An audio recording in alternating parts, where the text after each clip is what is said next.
Hola, ¿cómo estás? Me da mucho gusto saludarte en esta nueva emisión para que nos acompañes a recorrer el Instituto de Geofísica, una entidad referente en el estudio, investigación y difusión de las ciencias de la Tierra. ¿Me acompañas a conocerlo? El Instituto de Geofísica es heredero de una rica tradición científica mexicana vinculada con el estudio de los fenómenos terrestres. Por ello, sus orígenes se ubican en diferentes dependencias, observatorios e institutos que tuvieron cabida a finales del siglo XIX. Pero fue el 7 de febrero de 1949 cuando comenzó formalmente actividades. Desde entonces se ha dedicado a realizar diferentes investigaciones, estudios y colaboraciones con el gobierno mexicano para resolver distintos problemas de interés nacional, como es el caso de los fenómenos naturales que pongan en riesgo a la sociedad mexicana. Su labor se divide en diferentes departamentos orientados a la sismología, la exploración geofísica, el espacio exterior, la contaminación ambiental y las exploraciones oceanográficas. Además cuenta con diferentes espacios para la divulgación, como el Museo de Geofísica, el Paseo de las Ciencias Yolanda Gómez en la Unidad Morelia de la UNAM y el Geoparque Mundial Comarca Minera en Hidalgo. Además, fiel a su vocación de servicio, también cuenta con el Servicio Sismológico Nacional, el Servicio Mareográfico Nacional y el Servicio de Clima Espacial, por mencionar tan solo algunos.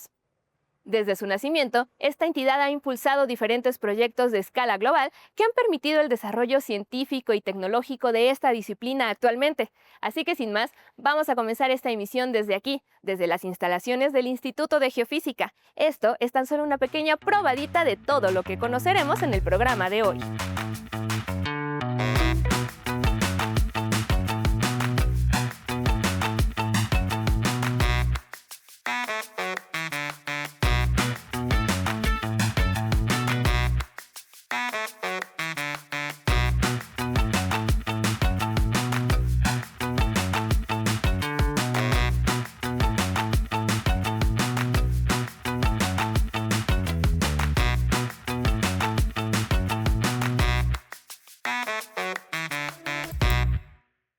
Vamos a comenzar esta emisión visitando al profesor Luis Vázquez en la Facultad de Ciencias, quien se ha dedicado a reacondicionar computadoras desechadas para prestarlas a estudiantes que las necesiten en sus estudios, ayudando así a reducir la basura electrónica.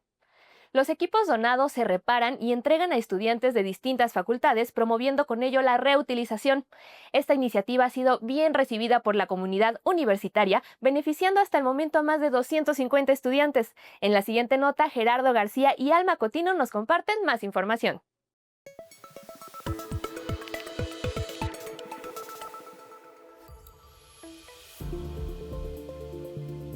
Seguramente alguna vez has desechado una computadora creyendo que ya no sirve por su lentitud.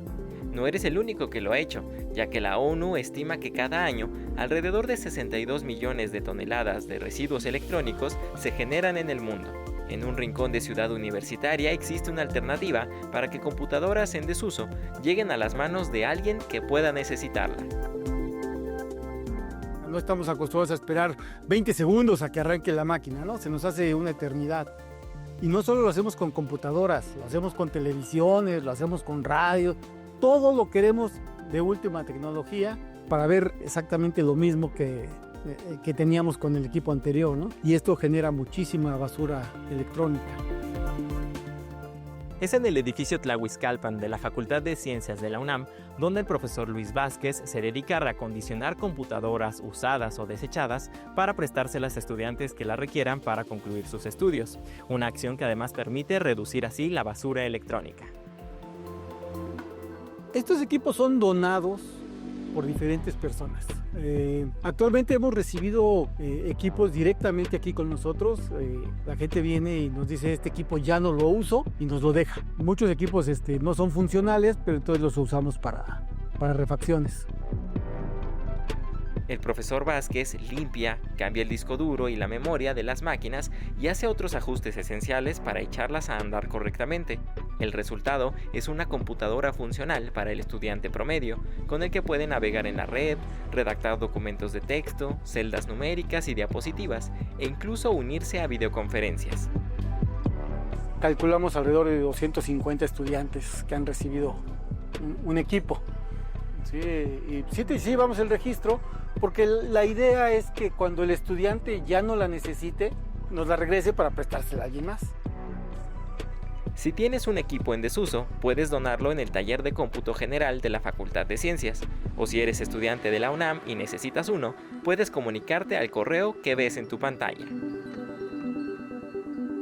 Sí, ya hemos tenido gente de filosofía, de contaduría, han venido de la FES. O sea, en realidad lo ampliamos ya a toda la UNAM.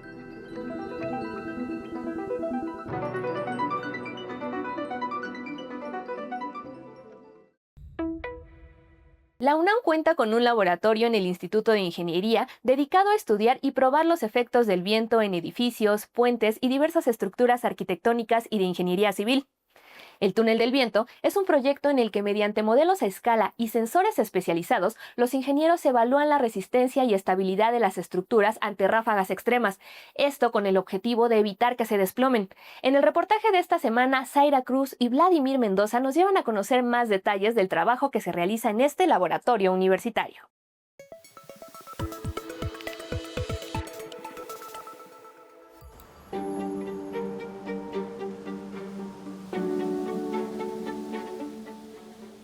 Sales a la calle y el viento juega con tu cabello, levanta papeles del suelo, sacude las ramas de los árboles y hasta tu sombrilla parece rendirse ante esta fuerza invisible. A simple vista, podría parecer una brisa inofensiva, pero en un instante, esa misma fuerza puede transformarse en un fenómeno imparable, capaz de derribar edificios, fachadas e incluso monumentos. Así ocurrió el 25 de octubre de 2023 en Acapulco con el huracán Otis. Un desastre natural que dejó a paso devastación, pérdidas materiales y vidas arrebatadas.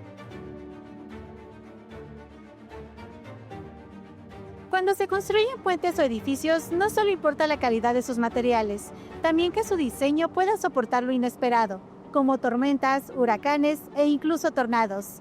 Aquí en el Laboratorio del Túnel del Viento de la UNAM, crean modelos a escala de estas construcciones antes de volver a la realidad. La idea de hacer un túnel de viento nace en el Instituto de Ingeniería, con la idea de contar con una herramienta que nos permitiera estar a nivel de otros países para hacer estudios en ingeniería de viento. En 2023, las costas mexicanas fueron impactadas por 10 huracanes, 7 tormentas y 3 depresiones tropicales. Ante el aumento de desastres naturales derivados del cambio climático, el túnel del viento, con dimensiones de 38 por 14 metros, cuenta con 2 secciones de prueba que permiten analizar de manera precisa los efectos del viento. Está constituido por una turbina, un cono de contracción. Dentro del cono de contracción tenemos unos filtros que nos hacen eliminar las turbulencias. Las turbulencias son los pequeños remolinos o grandes remolinos que se originan justamente a la salida del ventilador. De acuerdo con la normativa sobre cargas de viento, los puentes, especialmente los de gran flexibilidad, deben ser sometidos a estudios de túneles de viento, ya que sin estas pruebas, las estructuras podrían volverse vulnerables frente a la fuerza del aire. Hacemos un modelo a escala de la estructura, ya sea un puente, sea un edificio, sea una torre o sea una chimenea, una estructura, una cubierta, por ejemplo, ¿no? Entonces hacemos el modelo a escala y lo ponemos en nuestra sección de pruebas. Aquí tenemos algunos conectores. Estos conectores nos permiten instalar sensores que permiten medir deformaciones en el tablero y también desplazamientos. Entonces, cuando medimos esos parámetros, nosotros podemos revisar la estabilidad de la estructura ante diferentes velocidades de viento.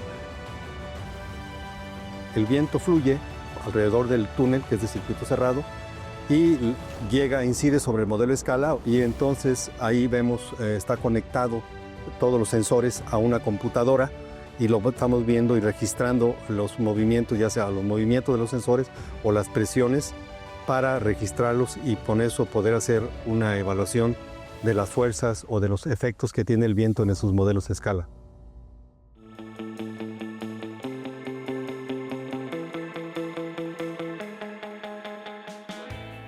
La sección de pruebas es la fase final del proceso, un lugar donde los ingenieros convierten la fuerza del viento en números, fórmulas y simulaciones. Allí los modelos a escala de puentes y edificios se enfrentan a vientos de un huracán de categoría 4 con ráfagas de hasta 95 km por hora, desafiando su resistencia y poniendo a prueba su estabilidad. El estudio del comportamiento del viento ha permitido que los ingenieros de la UNAM construyan obras que forman parte de nuestra vida cotidiana, como el Puente Manantial, que se encuentra ubicado en Lomas de Santa Fe.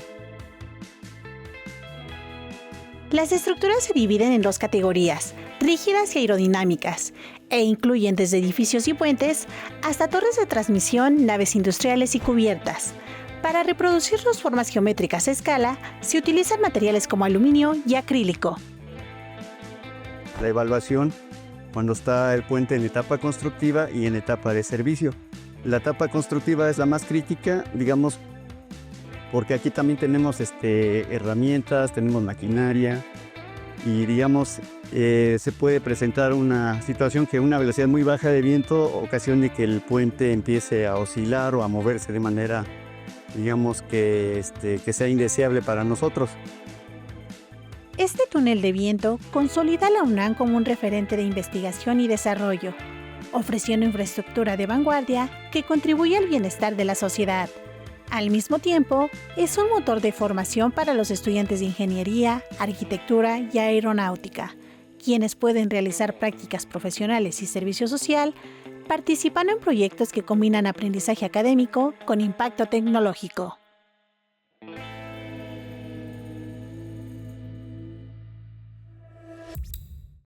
Y ahora vamos a conocer el acervo de lenguas indígenas de la Biblioteca Nacional de México, una colección que nos conecta con nuestro pasado ancestral y con diferentes culturas antiguas. Areli y Josué nos llevan a conocer más detalles sobre la historia, la escritura y cosmovisión de los pueblos originarios.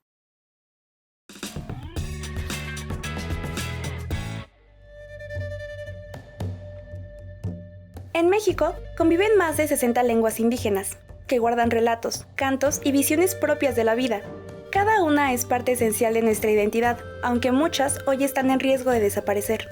Para entender su valor, la Biblioteca Nacional de México, a través de los cantares mexicanos y el Códice Florentino, preservan voces y cosmovisiones de nuestros pueblos originarios. Conocer estas lenguas nos representa conocernos a nosotros mismos, porque a final de cuentas son lenguas que han convivido entre sí mismas y han convivido con el español y actualmente con otras lenguas más. Este acervo nos conecta con un pasado ancestral y con culturas como Mesopotamia o Egipto. En la colonia, gran parte de su memoria quedó fuera de la imprenta, dedicada a evangelizar y controlar. Afortunadamente estos pueblos recogieron el alfabeto y lo utilizaron en su beneficio, para ellos escribir su propia visión de una historia, para escribir sus propios artificios que ahora podríamos llamarle literarios. Y esos textos que vamos a llamarles entre comillas marginales no pasaron a la imprenta. Y esos textos pues, nos pueden decir muchísimo sobre la vida que ellos mismos querían reconstruir. Entre sus tesoros, esta colección incluye poemas que conservan la voz y la memoria de los pueblos nahuas, permitiéndonos escuchar los ecos de un pasado que logró preservarse contra la invisibilización. Hay un canto que se llama el canto de peces. El canto de peces es una alegoría porque es una suma de símbolos en donde los mexicas se presentan a sí mismos como los habitantes de los lagos. Y a este universo sagrado pues llegan los pescadores. Los españoles son presentados como eso, como pescadores que van atrapando en sus redes a estos habitantes del agua, a estos peces mexicas, los van privando del agua y los avientan a la sequedad para declarar que es la guerra de la conquista. Y el canto un poco expresa la desesperación de los peces que quieren huir entre las algas, que se quieren esconder, pero que los siguen atrapando. Escuchar hoy esos cantos es recuperar voces que resistieron al olvido. Preservar este legado mantiene viva nuestra identidad. Por ello, la Biblioteca Nacional busca difundirlo con diversas actividades, como lecturas, música y charlas abiertas al público en general.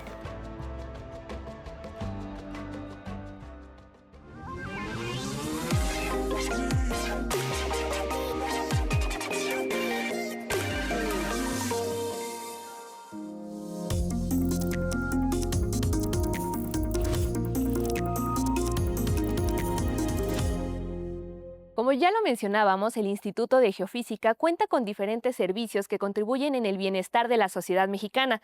Es el caso del Servicio Sismológico Nacional, una entidad que se ha convertido en pieza fundamental para la prevención y respuesta de la actividad sísmica del país mediante el trabajo que realizan de vigilancia y análisis de estos fenómenos naturales.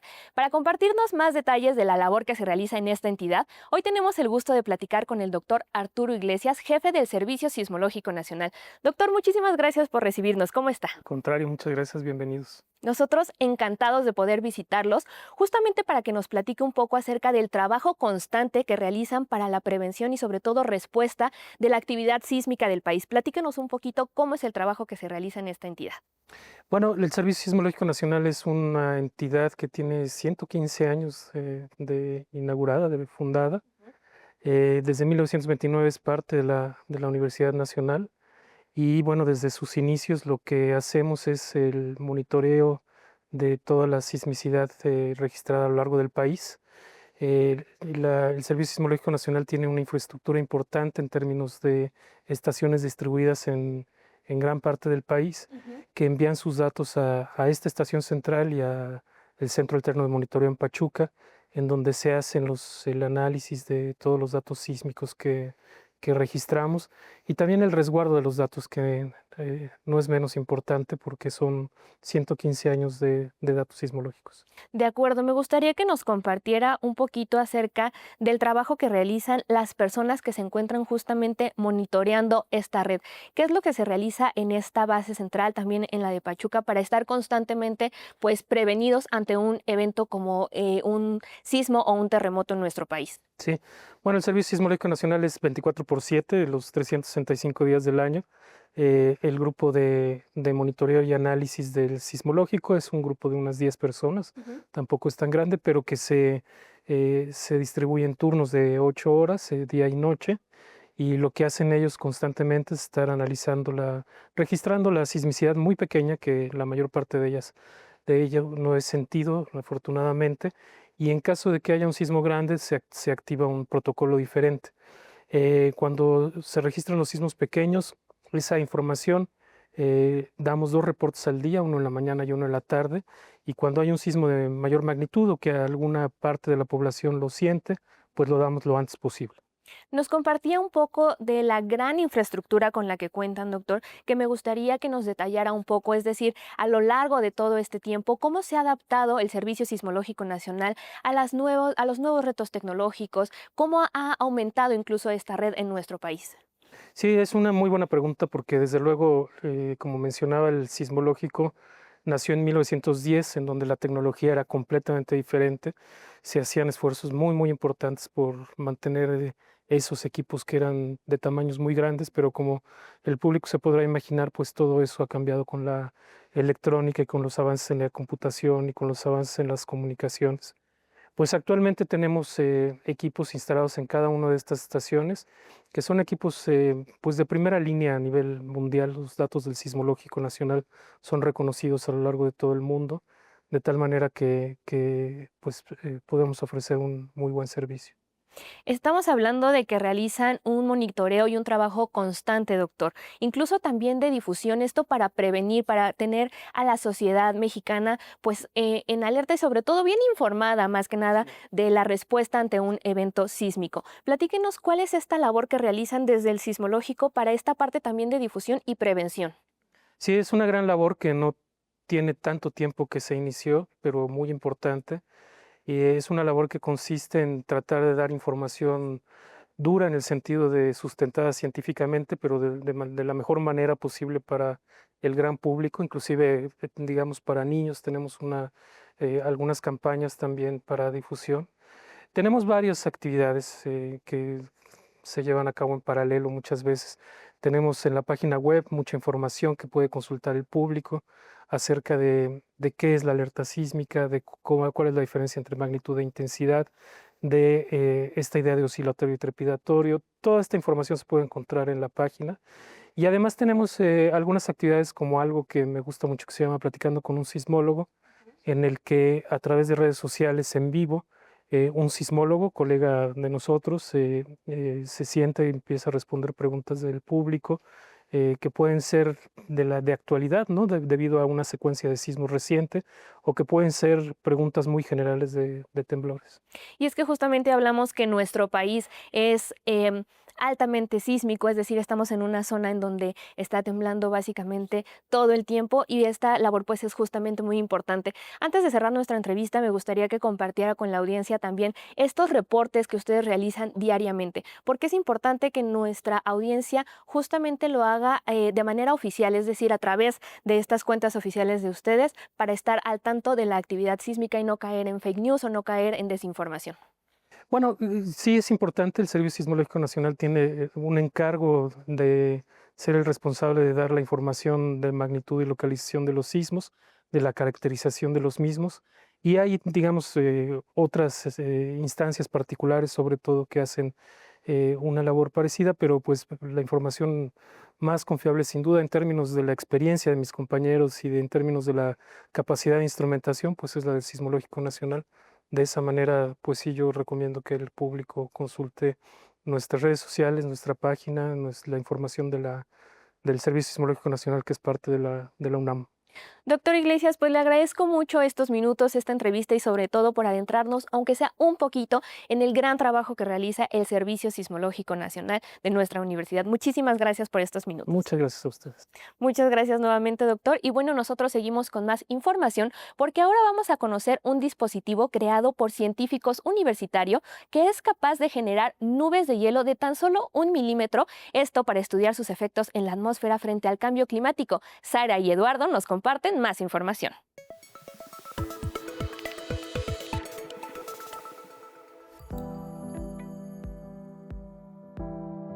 Seguramente en más de una ocasión te has detenido a mirar el cielo e imaginar formas entre las nubes. Pero entre todos esos algodones que decoran el firmamento, existe un tipo de nube que ha pasado desapercibida para ti. Se trata de las nubes cirrus, formadas por cristales de hielo que, aunque parecen inofensivas, contribuyen silenciosamente al calentamiento global. Nosotros tenemos diferentes tipos de nubes en la atmósfera, unas muy bajas que están conformadas netamente por agua líquida, unas nubes medias que son una mezcla entre cristales de hielo y gotas líquidas, y unas nubes muy altas o frías que están conformadas netamente por cristales de hielo. Con el objetivo de comprender este fenómeno, el doctor Luis Antonio Ladino y los estudiantes Sebastián Mendoza y Emilio Ramírez de Ciencias de la Atmósfera y Cambio Climático desarrollaron la UNAM C3, un dispositivo equipado con una cámara y un microscopio, capaz de generar nubes de hielo de 1 milímetro. Lo que nosotros intentamos hacer es modificar estas nubes que se forman naturalmente en la atmósfera, de tal manera que les metemos ciertas partículas de aerosol que son excelentes, favoreciendo que se forme el hielo, de tal manera que ese hielo crezca más rápido, precipite. Entonces, al precipitar, esa nube se va a hacer más delgadita, y al hacerse más delgadita, el resultado es que nos vamos a enfriar porque no nos calientan tanto como si no lo hubiéramos intervenido. En el laboratorio se simulan las condiciones de la atmósfera superior, utilizando diversos contaminantes como el ácido sulfúrico, polvo de diamante e incluso minerales presentes en el aire que respiramos. Es tratar de entender, de simular lo que ocurriría en una atmósfera natural con partículas totalmente puras y partículas también modificadas, porque una partícula, una vez que entra a la atmósfera, se envejece, como nosotros los seres humanos, ¿verdad? Nos envejecemos por la interacción con todo lo que hay en la atmósfera. Entonces lo que vamos a hacer es tratar de envejecerlas atmosféricamente hablando, porque al envejecerse cambian su composición química o cambian su habilidad para facilitar la formación de estos cristales de hielo. Este tipo de experimentos forman parte de la geoingeniería, una línea de investigación que busca disminuir el tamaño de las nubes cirrus para mitigar su impacto en el calentamiento global y contribuir al equilibrio para enfriar el planeta. Con este trabajo, la UNAM reafirma su compromiso con la sociedad y el medio ambiente.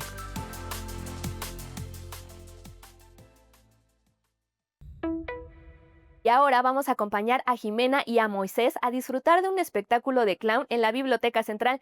Niño Planta es una propuesta escénica presentada por la compañía Circo Plantai con una narrativa que combina la mímica, el malabar, el equilibrio en el cable tenso, las acrobacias y la danza aérea en tela. Vamos a ver cómo vivieron nuestros compañeros este espectáculo de clown.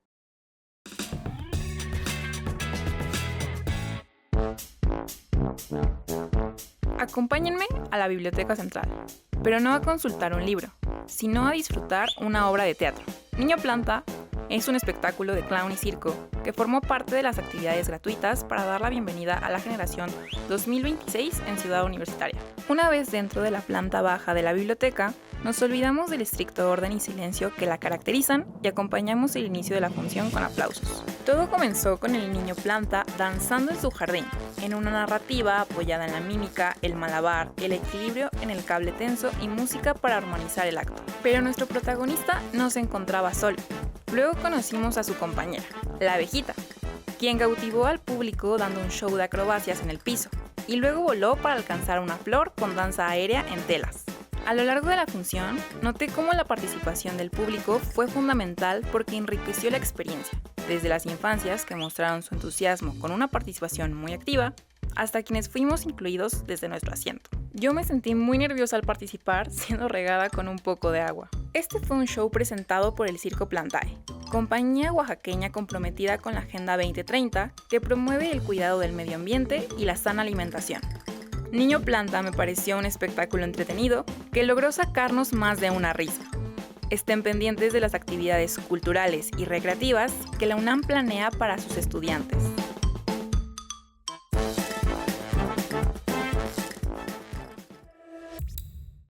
Estamos llegando al final de esta emisión y de nuestra visita al Instituto de Geofísica, pero antes de irnos te dejamos con algunas actividades que sucederán en los próximos días en distintos espacios universitarios para que las tomes en cuenta y las incluyas en tus próximos planes. Nosotros nos despedimos, pero recuerda que tenemos una cita la siguiente semana para que juntos sigamos dándole una mirada a nuestra universidad. ¡Hasta entonces!